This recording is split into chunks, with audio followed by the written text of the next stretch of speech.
There is a word in this passage that appears exactly where you would least expect it, and most readers never see it because they are looking at the words Jesus cried rather than at the words that cried them. My God, why have you forsaken me? Those are not Jesus' words first. They are David's words, written roughly 1,000 years before a Roman soldier hammered a nail into a man's wrist on a hill outside Jerusalem. And that alone should stop a reader cold, because the question is not simply that Jesus quoted a psalm. The question is that this psalm, in its original language, contains a detailed description of a method of execution that did not yet exist. The Romans had not yet refined crucifixion into the instrument of terror it would become.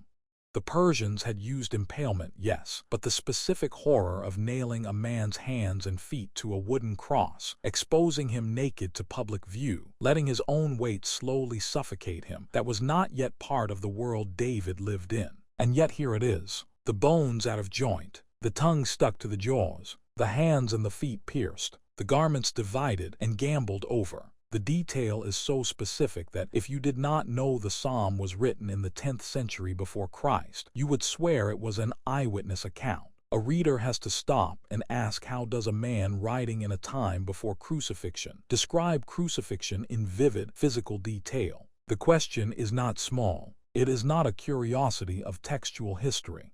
It strikes at the heart of how Scripture speaks across time, and whether the words of the psalmist are merely his own or whether they carry a weight he himself did not fully understand. But there is a problem with this reading that the text itself creates, and the text does not resolve it easily. The problem is that David wrote this psalm about his own experience. He was not trying to predict the future. He was a king who had been hunted, surrounded, stripped of everything: his authority, his safety, even his dignity. The opening cry is his. He means it about himself, and yet the words he chose to describe his suffering describe something that had never happened to him. David was not crucified. He was not executed at all. He died in his bed, old and full of years, with a kingdom intact. So what is a description of crucifixion doing inside a psalm about a beleaguered king? The Gospel writers saw the connection and made it explicit. Matthew and Mark both record Jesus speaking the Aramaic version of the opening line, but the psalm itself does not explain the connection. It simply sits there, a text that describes an event it could not have known, and leaves the reader to wonder how David saw what he saw. This is not a problem that can be solved by saying David was a prophet. That explanation is too easy. A prophet receives a word from God for a specific situation. David's situation was real. He was fleeing from Saul, or from Absalom, or from some other enemy who surrounded him like wild animals. The personal agony of the psalm is not a disguise for a prediction. It is genuine. And that is what makes the description of crucifixion so disorienting. The psalm is simultaneously David's own cry and a cry that belongs to someone else. The text does not tell you how this is possible. It simply presents you with both. The Hebrew word at the center of this puzzle is the one in verse 16, and it has been debated by translators for centuries. The Masoretic text, the standard Hebrew manuscript tradition, reads kari, which means like a lion. The verse literally says, "They have surrounded me, like a lion, my hands and my feet." That makes some sense in context. Enemies are compared to lions elsewhere in the Psalms. But the ancient Greek translation, the Septuagint, read a different Hebrew text, one that had karu instead of kari, which means they have pierced.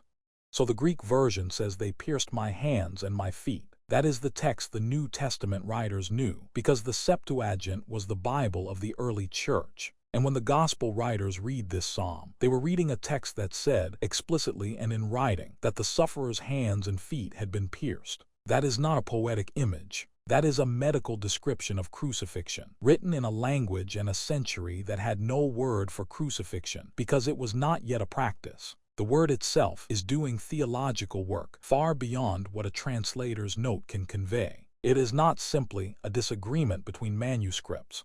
It is evidence that the earliest readers of this psalm understood it to be describing something that had not yet happened, and they preserved that reading because it matched what they later saw. To read karu is to see a people who refused to domesticate the text into mere metaphor. They insisted that the language of the psalm was literal, that it described a physical reality, even though that reality was still centuries away. The weight of that editorial choice is enormous. It means that the Jewish translators of the Septuagint, working long before Jesus, already recognized that this psalm pointed beyond its own moment. They were not predicting. They were reading faithfully what they saw in the Hebrew, and what they saw was a body with holes in its hands and feet.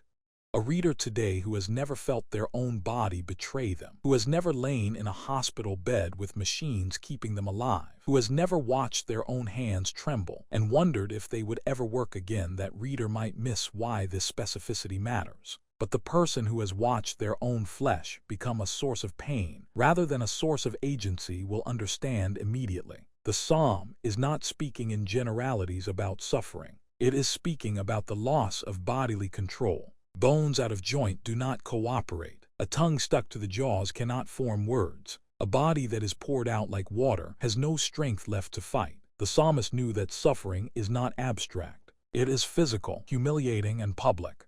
And the fact that the text describes exactly the physical mechanics of a death that would later become the central image of Christian faith means that the language of suffering in Scripture is not metaphorical. It is precise. It is prophetic in the oldest sense of the word, not a prediction, but a seeing. The psalmist saw what suffering looks like when it strips everything away. And this is where the application becomes personal for anyone who has ever felt that their own pain was invisible or isolated. The psalm says that your specific, bodily, humiliating suffering is not outside the scope of what God has already entered into. The description is so detailed because the psalmist understood that suffering does not come in generalities.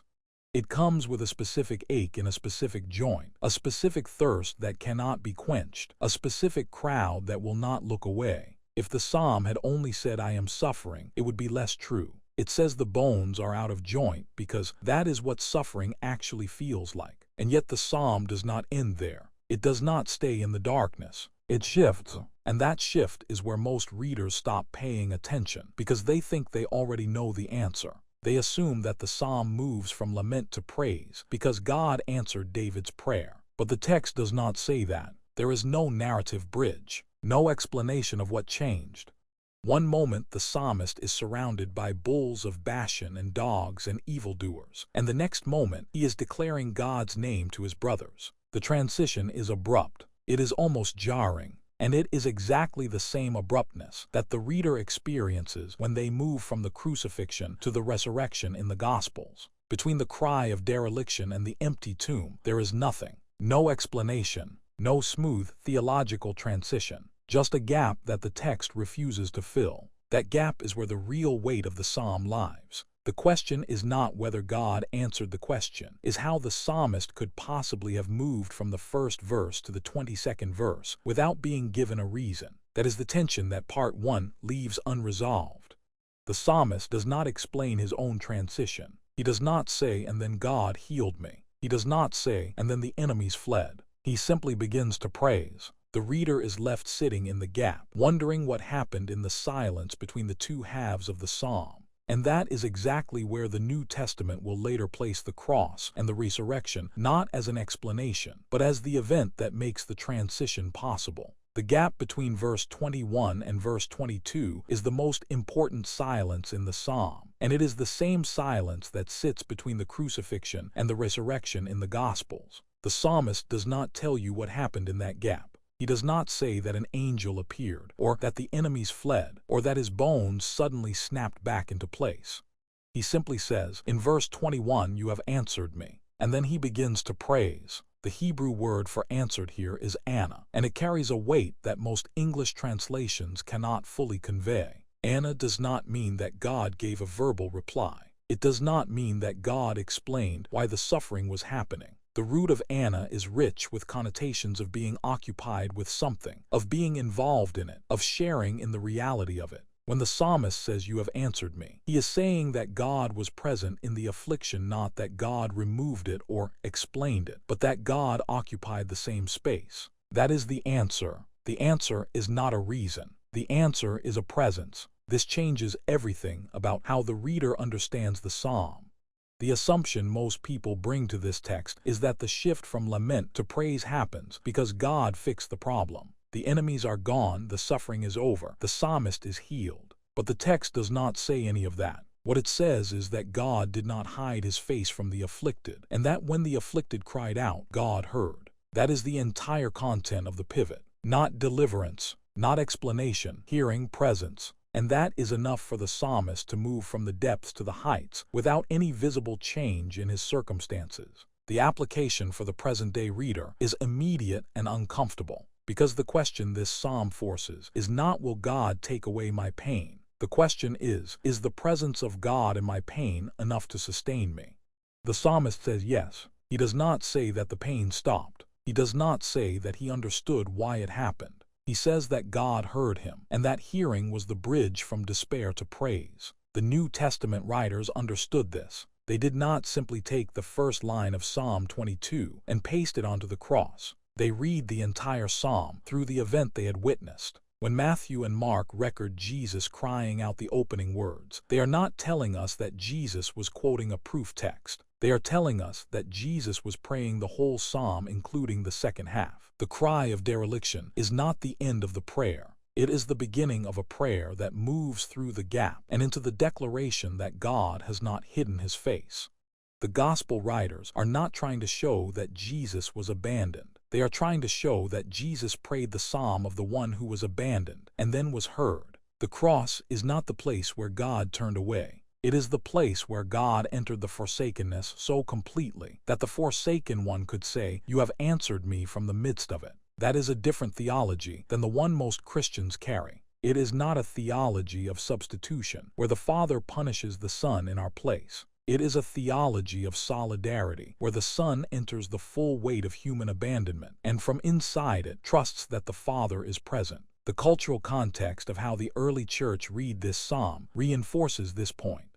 In the first century, Psalm 22 was already read as a psalm of the righteous sufferer. Jewish tradition had long connected it with figures like Esther, or even with the nation of Israel in exile. The early Christians did not invent the idea that this psalm pointed beyond its original author. They inherited it. What they added was the conviction that the sufferer described in the psalm was not a symbol, but a person, Jesus of Nazareth. They read the description of the pierced hands and feet and said, "We know who that is." They read the division of garments and said, "We saw that happen." They read the declaration that God does not hide his face and said, "We saw that too in the resurrection."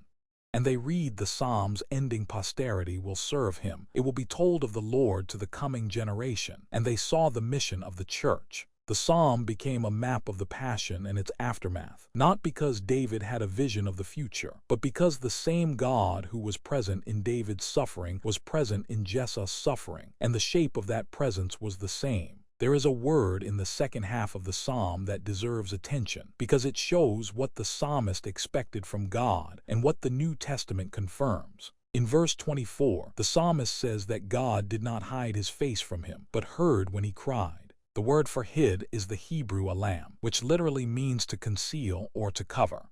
It is the same root used in Isaiah when God says, "I will hide my face from you." The psalmist is saying the opposite: God did not cover his face. He looked, he saw. He did not turn away. And in the gospel accounts of the crucifixion, there is no moment where God turns away. The sky goes dark, yes. The temple curtain tears. The earth shakes. But there is no suggestion that the Father abandoned the Son. The cry of dereliction is a quotation of the opening of a psalm that ends with the declaration that God does not hide his face. The early church understood that. The reader today must understand it too. The feeling of abandonment is real. The cry of why is real. But it is a cry prayed within the confidence that God is listening, that the face is not hidden, even when the silence is absolute.